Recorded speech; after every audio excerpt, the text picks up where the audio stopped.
What's up, y'all?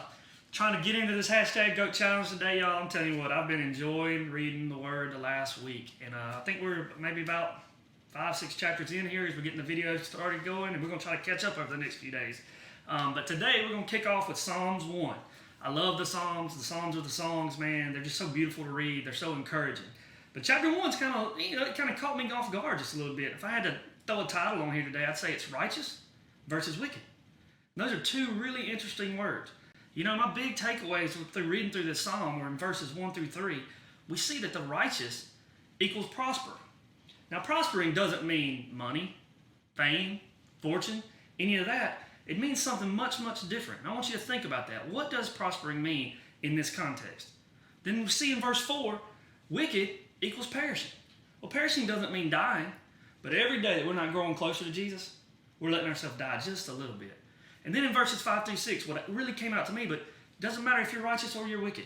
There's a destiny for both. And so we have to keep that in mind with everything we do. The key verse that I pulled out of all this was verse 6. For the Lord knows the way of the righteous, but the way of the ungodly shall perish. So you ask yourself, how does all this apply to us? Well, there's only two ways to travel in life. We see that in these verses. The way of the righteous or the way of the wicked. But which way does the Lord love? Proverbs 15:9 tells us the way of the wicked is an abomination to the Lord, but he loves him who follows righteousness. And how did Jesus describe the two different ways? Righteousness and wickedness. In Matthew 7:13 through 14, it reads like this.